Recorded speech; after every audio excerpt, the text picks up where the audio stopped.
मित्रांनो नमस्कार.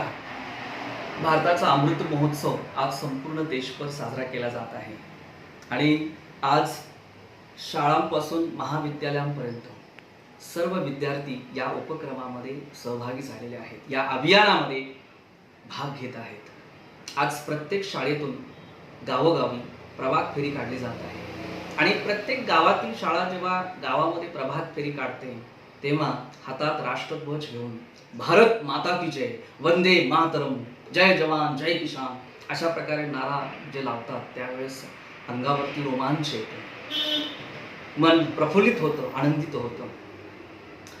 हे जे हर घर तिरंगा अभियान आहे, हे अभियान प्रत्येकाच्या घरापर्यंत पोहोचवण्याचं काम ही युवा पिढी करत आहे. त्या सर्व बालमित्रांना, युवांना माझा सलाम, प्रणाम. मित्रांनो, हर घर तिरंगा अभियानांतर्गत 13, 14, 15 हे 3 दिवस आपण आपल्या घरावरती तिरंगा फडकवणार आहोत. तिरंगा फडकवत असताना आपण एक काळजी घ्यायची. तिरंगा फडकवत असताना तो उंच ठिकाणी झेंडा आपला असला पाहिजे, झेंड्याचा केसरी रंग वरती असला पाहिजे. सन्मानपूर्वक मानवंदना देऊन झेंडा फडकवण्याचं काम आपण करायचं आहे. झेंडा जेव्हा 15 तारखेला आपण खाली उतरवणार आहोत त्यावेळेस सुद्धा सन्मानपूर्वक आपण तो झेंडा खाली मानवंदना देऊन राष्ट्रगीत म्हणून झेंड्याला मानवंदना दिल्यानंतर, राष्ट्रगीत झाल्यानंतर आपण तो आदरपूर्वक तो झेंडा खाली उतरवून राष्ट्रध्वजाची व्यवस्थित घडी घालून व्यवस्थितरित्या आपण तो जपून ठेवायचा आहे. राष्ट्रध्वज फडकवत असताना आपण जे काळजी घेतो ती काळजी म्हणजे देशाविषयी आपल्याला असणार प्रेम. जसं परमेश्वराजवळ आपण काही मागत असताना त्याला ज्या पद्धतीने मनोभावे पूजा करत असतो त्याची आणि त्याची आठवण काढत असतो, तसंच हे देशाचा राष्ट्रध्वज आहे, त्याचीच तेवढीच परमेश्वरा इतकीच आदरपूर्वक आपण जपणूक केली पाहिजे आणि आदरपूर्वक आपण त्याचा सन्मान केला पाहिजे. हर घर तिरंगा अभियान हे कोणत्या पक्षाचं, संघटनेचं, पार्टीचं आंदोलन किंवा अभियान नाही. मित्रांनो, काही ठिकाणी अशा प्रकारच्या अफवा पसरवल्या जातात की आम्ही घरावरती झेंडा जर फडकवला तर आम्ही मोदींचे भक्त आहोत, भाजपचे कार्यकर्ते आहोत, RSSचे कार्यकर्ते आहोत असं सिद्ध होईल आणि मग आमचे म्हणजे भाजप विरोधी जे पक्ष आहेत त्या पक्षातील नेते असतील, कार्यकर्ते असतील, ते त्या सामान्य नागरिकांना त्रास देऊ शकतात. अशा प्रकारचे काही घटना घडू शकतात. असे काही माझ्याकडे काही माहिती माझ्या मित्रांनी पाठवली आणि माझं त्यांच्याशी बोलणं सुद्धा झालं. ते म्हणतात की गारगे सर, हे घर घर अभियान जे आहे, हर घर तिरंगा हे अभियान जे आहे, हे अभियान जर सक्सेसफुल, यशस्वी करायचं असेल तर प्रत्येकाने आपापल्या घरावरती झेंडा फडकवणं गरजेचं आहे. पण झेंडा फडकवणं हे आमच्या भागात होईल की नाही सांगता येत नाही. आमच्या गावामध्ये किंवा आमच्या परिसरामध्ये, आमच्या त्या तालुक्यामध्ये लोक झेंडा फडकवतील का घरावर, याविषयी आम्हाला शंका आहे. त्याला म्हटलं का, असं का? तर त्यांचं म्हणणं होतं की आमच्या जिल्ह्यात, तालुक्यामध्ये असे काही नेते आहेत, त्या नेत्यांच्या बोलण्यावरून लोक काम करतात. नेता बोले गड हाले अशा प्रकारची म्हण त्यांनी मला सांगितली आणि त्यांचा हर घर तिरंगा या अभियानाला विरोध आहे. प्रत्येकाने आपल्या घरावरती जर तिरंगा फडकवला तर त्या गावातील व्यक्तीला वाळीत सुद्धा टाकण्याची शक्यता निर्माण झालेली आहे. इतका तिरस्कार आदरणीय पंतप्रधान नरेंद्र मोदीजी भाजप आणि RSS विषयी लोकांच्या मनात निर्माण करण्याचं काम विरोधकांनी केलेलं आहे. ते अतिशय निंदनीय आहे. त्या मित्रांना मी फोन करून मी व्यवस्थितरित्या त्यांच्याशी समजावून सांगितलं की हा अभियान, हर घर तिरंगा अभियान हे राष्ट्र सन्मानाचा कार्यक्रम आहे, राष्ट्रध्वजाचा सन्मान करण्याचा कार्यक्रम आहे. हा कोणत्याही पक्षाचा, पार्टीचा कार्यक्रम नाही. आणि राष्ट्रध्वजाला सन्मान देत असताना, राष्ट्रध्वजाचा आदर करत असताना आणि आदरपूर्वक जर स्वातंत्र्याची 75 वर्ष पूर्ण होत आहेत म्हणून जर आपल्या घरावर आपण तिरंगा फडकवतोय आणि त्यामुळे जर कोणी तुम्हाला त्रास दिला किंवा तुम्हाला कोणत्याही प्रकारची अडचण निर्माण झाली तर आम्हाला फोन करा, आम्ही तुमच्या सोबत आहोत. राष्ट्रध्वज उपलब्ध करून देण्यापासून ते राष्ट्रध्वज लावल्यामुळे जर काही अडचण आली तरी सुद्धा आम्ही तुमच्या बरोबर आहोत. प्रत्येक नागरिकांना, प्रत्येक माझ्या मित्रांना माझी विनंती आहे की प्रत्येकाने हर घर तिरंगा अभियानात सहभाग घ्या. आपण सर्व राग, द्वेष, मत्सर, तिरस्कार हे सगळं विसरून लोभ, राजकीय आणि येणाऱ्या निवडणुकांच्या काळामध्ये हे राष्ट्रध्वज फडकवल्यामुळे आपण भाजपचे कार्यकर्ते झालो की काय, अशा प्रकारची एक जी भावना निर्माण करण्यामध्ये जे काही पक्ष किंवा ज्या पार्ट्या किंवा काही विरोधक त्या ठिकाणी जे मोहीम राबवत आहेत की हर घर तिरंगा ह्या कार्यक्रमात भाग घेऊ नका म्हणून नागरिकांना ज्या प्रकारे काही गोष्टी सांगितल्या जात आहेत, त्यांची दिशाभूल केली जात आहे, त्या सर्व विरोधकांना सुद्धा माझी विनंती आहे या अभियानामध्ये कोणत्याही प्रकारचं राजकारण न करता स्वार्थी राजकारणाला बाजूला ठेवून राष्ट्रप्रेमापोटी आपणही या अभियानात भाग घ्या आणि हर घर तिरंगा अंतर्गत प्रत्येकाने प्रत्येकाच्या घरावरती राष्ट्रध्वज लावावा, तो राष्ट्रध्वज फडकवावा आणि अभिमानाने आदरपूर्वक त्या राष्ट्रध्वजाला मानवंदना द्यावी. मित्रांनो, हा उत्सव आहे, अमृत महोत्सव आपण साजरा करतो. 75 वर्ष आज आपल्या देशाला होत आहे. ही 75 वर्ष स्वातंत्र्याची जर आपण विचार केला तर ह्या बारकाईने विचार केल्यानंतर ह्या 75 वर्षाच्या भारताला घडवण्यासाठी विकसित करण्यासाठी अनेक लोकांनी या ठिकाणी, अनेक महापुरुषांनी याच्यामध्ये आपलं योगदान दिलेलं आहे. आपल्याला भारताला स्वातंत्र्य असं सहजासहजी मिळालं नाही मित्रांनो. स्वातंत्र्य मिळवण्यासाठी सुमारे 7 लाखापेक्षा जास्त क्रांतिकारकांनी या स्वातंत्र्य यज्ञकुंडामध्ये आहुती दिलेली आहे. या स्वातंत्र्य वीरांच्या बलिदानामुळे आज आपल्याला स्वातंत्र्य आपण भोगतोय, आपल्याला स्वातंत्र्य मिळालेलं आहे. त्याचा आदरपूर्वक आपण स्वीकार केला पाहिजे, मान सन्मान केला पाहिजे. मित्रांनो, कुठल्याही प्रकारची संकुचित वृत्ती न ठेवता देशहिताच्या, देशाच्या स्वाभिमानासाठी आणि देश कल्याणासाठी ज्या योजना, जे अभियान राबवले जातात त्याच्यात आपण निसंकोच वृत्तीने कोणताही स्वार्थ न ठेवता सहभागी व्हायला हवं. कारण मित्रांनो, भारताच्या स्वातंत्र्य लढ्यामध्ये हा लढा खरं म्हटलं तर 1857चा राष्ट्रीय उठाव झाला. ज्या उठावामध्ये राणी लक्ष्मीबाईंचं आपण शौर्य बघितलं, तात्या टोप्यांचं शौर्य बघितलं. अशा अनेक क्रांतिकारकांनी, ज्ञात अज्ञात, काही क्रांतिकारकांची आपल्याला नावं सुद्धा माहिती नाही, अशा अज्ञात आणि काही ज्ञात असेल सर्व ज्ञात अज्ञात क्रांतिकारकांचं फार मोठं योगदान या भारतीय स्वातंत्र्याच्या लढ्यामध्ये आहे. आणि म्हणून याच्यात कोणत्याही प्रकारचा भेदभाव न करता, कोणत्याही प्रकारचा स्वार्थ न ठेवता या अभियानामध्ये प्रत्येकाने सहभाग घेतला पाहिजे.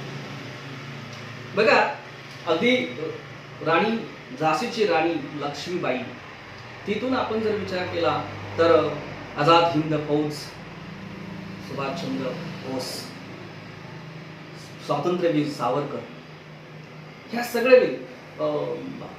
बाळ गंगाधर टिळक असतील, लाल बाल पाल आपण ज्यांना म्हणतो, हे सगळे जे स्वातंत्र्यवीर होते, लाला लजपत राय आपण ज्याला, हे सगळे स्वातंत्र्यवीर कशासाठी लढले? भगतसिंग, हे सगळ्यांनी, राजगुरू यांनी आपलं स्वतःचं बलिदान कशासाठी दिलं? या सगळ्या ह्या क्रांतीवीरांनी जर आपल्या घराचा आणि स्वतःचा जर विचार केला असता तर देशासाठी ते आहुती देऊ शकले नसते. आणि निस्वार्थी भावनेने ज्यांनी देशसेवा केली त्या सगळ्या देशभक्तांना स्मरून आपण ह्या अभियानामध्ये सहभाग घ्यायचा आहे.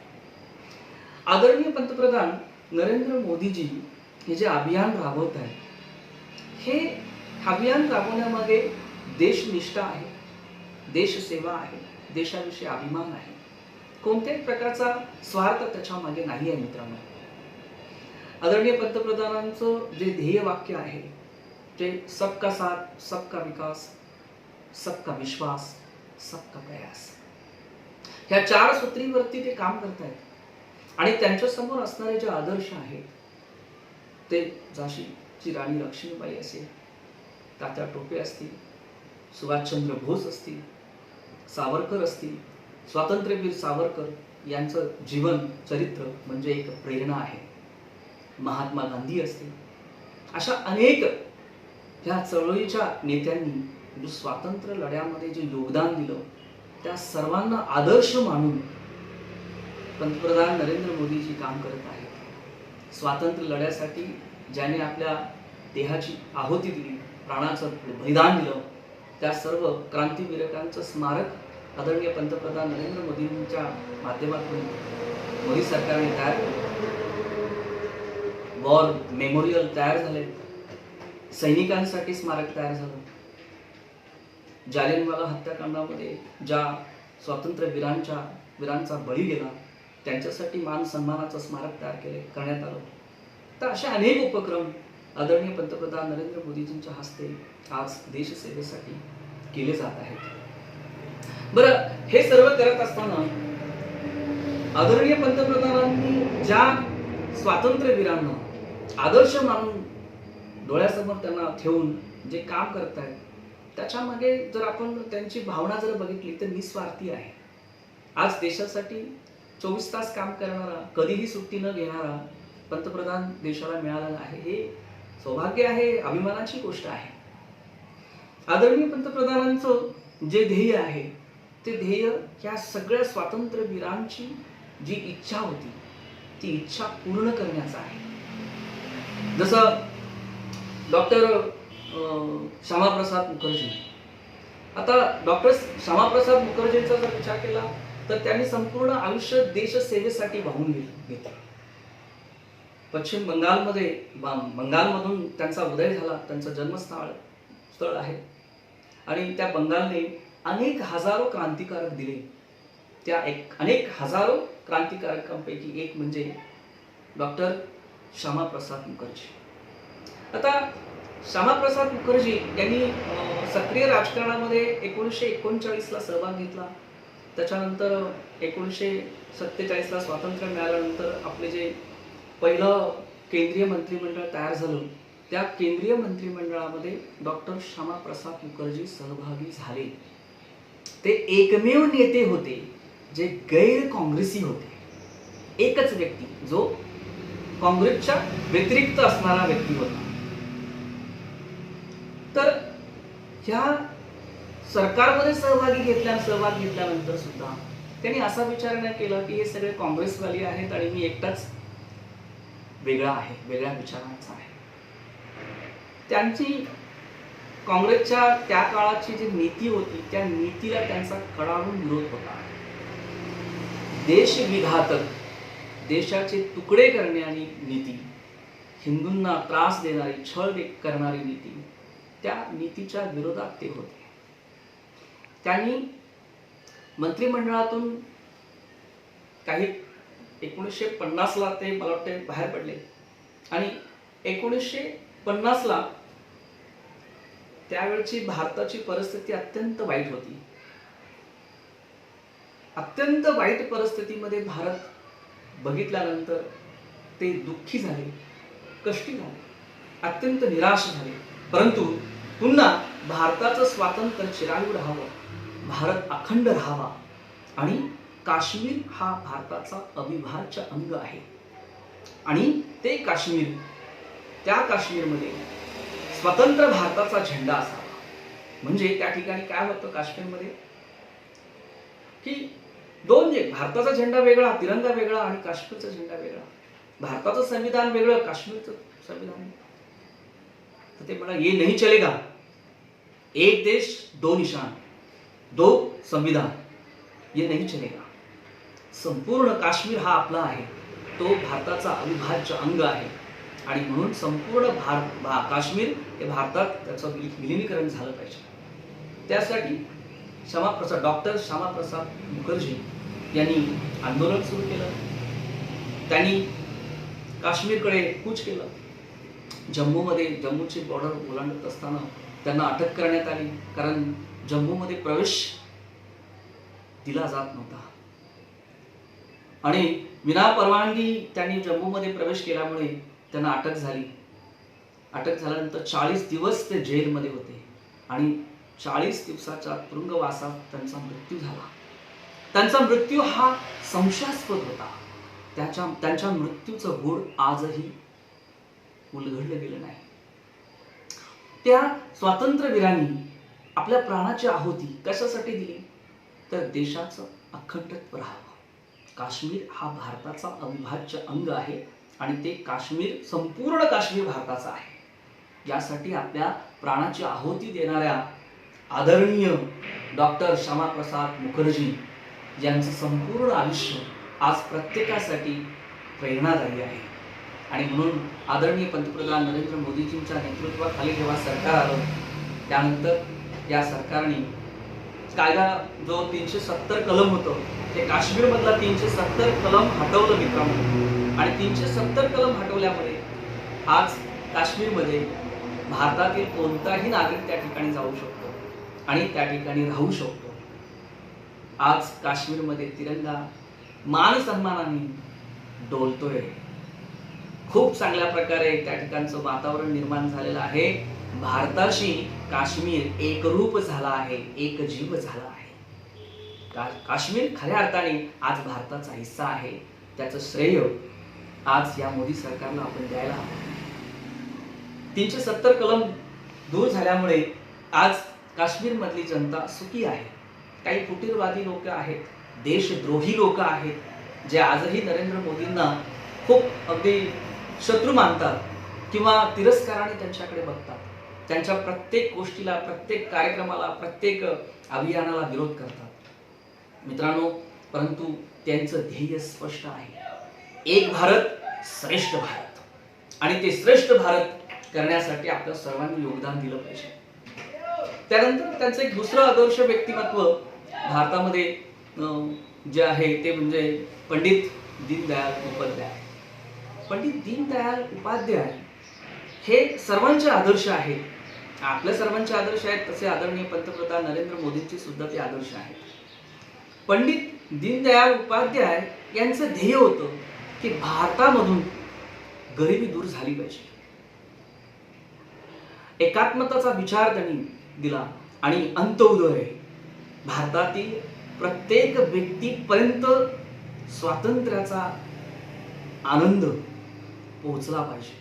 म्हणजेच प्रत्येक व्यक्तीचा विकास झाला पाहिजे. समाजातील अत्यंत खालच्या घटकापर्यंत विकास पोहोचला पाहिजे. अत्यंत हालाकीचे दिवस काढणाऱ्या अत्यंत गरीब व्यक्तीपर्यंत विकास पोहोचला पाहिजे. अंत्योदय झाला पाहिजे. आणि या अंत्योदयाची मोहीम ज्यांनी राबवली ते आदरणीय पंडित दीनदयाल उपाध्याय यांचे आदर्श ठेवून पंतप्रधान काम करतात. त्यांच्या माध्यमातून त्यांनी, आदरणीय पंतप्रधानांनी गेल्या 8 वर्षात जे काम केलंय ते सेवा, सुशासन आणि गरीब कल्याण याच्यावरतीच काम केलंय. गरीबाला संपूर्ण, जर मोदी सरकारच्या सगळ्या योजना जर आपण बघितल्या, त्या गरीबाला केंद्रस्थानी ठेवून केलेल्या आहेत. गरीब व्यक्ती केंद्रस्थानी आहे. बघा, दारिद्र्य रेषेखालच्या लोकांना मोफत घरं मिळाली. पंतप्रधान आवास योजनेच्या माध्यमातून ते प्रक्रिया चालू आहे. आज सुमारे 3 कोटी लोकांना मोफत घरं देण्यात आलेली आहे. उज्ज्वला गॅसच्या माध्यमातून गॅस कनेक्शन मोफत देण्यात आलेलं आहे. हर घर जे शौचालय आहे त्या शौचालयाच्या माध्यमातून शौचालयाची उपलब्ध करून दिलेला आहे. उज्ज्वला गॅस योजना, सौभाग्य गॅस जो योजना आहे त्याच्या माध्यमातून मीटर केलेला आहे. मुद्रा योजनेच्या माध्यमातून प्रत्येक हाताला काम देण्यासाठी आज रोजगार निर्मिती करण्यात येत आहे. आणि त्या रोजगार निर्मितीसाठी मुद्रा लोनच्या माध्यमातून कर्ज उपलब्ध करून दिलं जात आहे. गरीब व्यक्ती आजारी पडला तर त्याचे संपूर्ण कमवलेले पैसे ते आजारपणात जातात. म्हणून मोदी सरकारने त्या विमा कवच गरिबांना दिलेला आहे. आणि त्या विमा योजनेच्या माध्यमातून, आयुष्यमान योजनेच्या माध्यमातून 5 लाखाचा विमा त्या गरिबांना, गरीब कुटुंबाला दिला जात आहे. म्हणजे आणि गेल्या 2 वर्ष जे करोनाची होती, त्या करोनाच्या काळात गोरगरिबांची पोटं कशी भरणार त्या गोरगरिबांचा विचार करत असताना केंद्र सरकारने 80 कोटी लोकांसाठी मोफत अन्नधान्य योजना राबवली आणि आज 80 कोटी लोक आशीर्वाद देत आहेत आदरणीय पंतप्रधान नरेंद्र मोदींना. कारण अडचणीच्या काळात गोरगरिबांना मदत करण्याचं काम आदरणीय पंतप्रधान नरेंद्र मोदींच्या नेतृत्वातील केंद्र सरकारने केलं आहे. मित्रांनो, हे सर्व करत असताना आज देशाचा जर विचार केला तर 1947 ते 2014 या कालखंडात झालेला विकास आणि 2014 ते आज 2022 पर्यंत झालेला विकास जर आपण बघितला, याची तुलना करा, मग तुमच्या लक्षात येईल की 8 वर्षाचा विकास हा खूप मोठा आहे, प्रचंड आहे. या 8 वर्षामध्ये 91 लाख कोटी रुपये विकास कामांवरती खर्च करण्यात आला आहे. याच्यापेक्षा जास्त. आज भ्रष्टाचारांचे कंबरट मोडले मित्रांनो. 1 लाख कोटीपेक्षा जास्त वसुली ह्या भ्रष्ट लोकांकडून करण्यात आलेली आहे. त्या ईडीच्या धाडी पडतायत ना, त्या गोरगरिबांवरती नाही.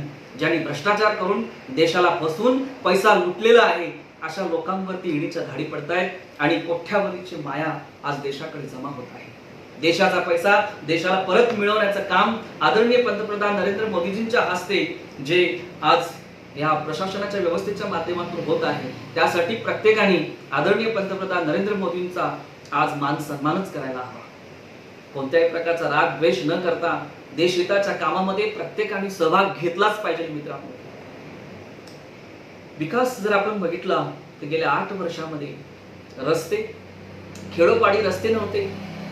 आम्ही जर सातारामध्ये तर बघितले तर काही मान, खटाव, सारखी अशी तालुके होते ज्या तालुक्यामध्ये 12 महिने 18 काळ त्या ठिकाणी दुष्काळ प्लस रस्ते खराब, खड्डे रस्ते, सगळ्या रस्त्यांना खड्डे. आज तिथे चांगले रस्ते तयार झालेले आहेत. रस्त्यांचं जाळं अगदी गावापासून ते सीमेपर्यंत रस्त्यांचे जाळं घेण्याचं काम ह्या मोदी सरकारने केलेलं आहे. आज हर घर तिरंगा अभियान राबवत असताना हर घर जल, शुद्ध जल पोहोचवण्याचं काम सुद्धा आदरणीय पंतप्रधान नरेंद्र मोदींच्या माध्यमातून केंद्र सरकारने केलं आहे. प्रत्येक गरीबाला आवश्यक असणाऱ्या ज्या शिक्षणाच्या सोयी असतील किंवा इतर ज्या आरोग्य व्यवस्था असतील त्या पुरवण्याचं काम झालेलं आहे. या 8 वर्षामध्ये महाविद्यालयांची संख्या बघा दुप्पट तिपटीने वाढलेली आहे. एम्स मोठ्या प्रमाणात निर्मिती ह्याच काळात झालेली आहे. एम्स वैद्यकीय शिक्षणामध्ये आपण खूप प्रगती करत आहोत. वैज्ञानिक दृष्टिकोनातून विचार केला तर स्पेस सायन्स मध्ये सुद्धा आपण खूप मोठी झेप घेतलेली आहे. आज जर आपण रक्षा क्षेत्राचा विचार केला तर 13,000 कोटी रुपयाची आपण शस्त्रास्त्र इतर देशांना निर्यात केलेली आहे. एकेकाळी आयात करणारा देश आज निर्यात झालेला आहे, निर्यात करणारा देश बनला आहे. याचं श्रेय मोदींना द्यायला नको का? तर प्रत्येकाने एक गोष्ट लक्षात ठेवावी, कोणी असो, कोणत्याही पक्षाचा असो, जर तो देशासाठी अहोरात्र काम करत असेल तर आपण त्याच्या मागे ठामपणे उभं राहिलं पाहिजे. मित्रांनो, आज तुम्ही जर इतर क्षेत्रात उद्योगधंद्यामध्ये बघितलं तर उद्योगधंद्यामध्ये सुद्धा खूप चांगल्या प्रकारची प्रगती होत आहे. छोटे मोठे व्यवसाय निर्माण व्हावेत यासाठी आत्मनिर्भर भारतच्या माध्यमातून, स्टार्टअपच्या माध्यमातून केंद्र सरकार प्रेरणा देत आहे, उत्साह निर्माण करत आहे. उत्साह ह्या जे छोटे मोठे उद्योगधंदे करणारे छोटे मोठे व्यावसायिक आहेत, मोठे व्यावसायिक आहेत, यांना पाठबळ देण्याचं काम आदरणीय पंतप्रधान नरेंद्र मोदींचं सरकार करत आहे. डिजिटल इंडियाच्या माध्यमातून भ्रष्टाचार कमी व्हावा यासाठी प्रत्येक ग्रामपंचायत आता डिजिटल इंडियाच्या माध्यमातून इंटरनेटशी जोडली जाणार आहे. सर्व कारभार हा पारदर्शक व्हावा यासाठी केंद्र सरकार प्रयत्न करत आहे. असं कोणतं सरकार होतं गेल्या स्वातंत्र्यानंतरचं जे पारदर्शक कारभार व्हावा यासाठी प्रयत्न करत होतं? हे पहिलं सरकार आहे. मित्रांनो, स्पेक्ट्रमच्या बाबतीत जर विचार केला तर 5G स्पेक्ट्रम किंवा त्याच्या अगोदर 3G 4G याच्यातून कोट्यावधी 1 लाख कोटी देशाला उत्पन्न मिळवून दिलं या सरकारने, जे मागच्या काही कालखंडाचा विचार केला तो होत नव्हतं. आज कोळशाचा विचार केला, विजेचा विचार केला, कोळशाच्या माध्यमातून सुद्धा केंद्र सरकारला कोट्यावधीचा उत्पन्न मिळत होतं, जे भ्रष्टाचाराच्या माध्यमातून लोकांकडे, पक्षांकडे, नेत्यांकडे जात होतो. तो सगळा पैसा आज देशाकडे येतोय आणि तो वेगवेगळ्या विकास कामासाठी वापरला जात आहे. मित्रांनो, काम, धंदा, नोकरी, व्यवसाय याच्यावरती केंद्राने लक्ष केंद्रित केलं आहे. प्रत्येक तरुण हा स्वतःच्या पायावर उभा राहायला पाहिजे, यासाठी आदरणीय पंतप्रधान नरेंद्र मोदींचं सरकार काम करत आहे. आणि एवढी सगळी कामं करत असताना जर आपण भावना, जे लोकांच्या भावना, आस्था याची सुद्धा जर कदर जर कोणी केली असेल तर आदरणीय पंतप्रधान नरेंद्र मोदींच्या सरकारने केली आहे. राम मंदिरासारखा प्रश्न 500 वर्ष भिजत राहिला. स्वातंत्र्यानंतरच्या काळात सुद्धा हिंदूंना न्याय मिळाला नाही. बहुसंख्य असणारे हिंदू सद्म सुद्धा 80% हिंदू असताना देखील ते गप्प राहिले, कारण त्यांच्याकडे संस्कार आणि संस्कृती जतन करण्यासाठी आवश्यक असणारी शिकवण होती. आणि त्या शिकवणीच्या माध्यमातूनच त्यांनी आपला धर्म, आपला संस्कार, संस्कृती टिकवून ठेवली आणि न्यायिक लढा लढला. आणि न्यायिक लढा देऊन राम मंदिराची स्थापना झाली. पण ते न्यायिक मार्गाने झाली. कोणत्याही प्रकारचा उठाव करून, कोणत्याही धर्माच्या विरोधात अन्याय किंवा अत्याचार करून किंवा कुठल्याही प्रकारचा हिंसाचार करून राम मंदिराचा प्रश्न सोडवला नाहीये. बहुमताचं सरकार असताना देखील केंद्रीय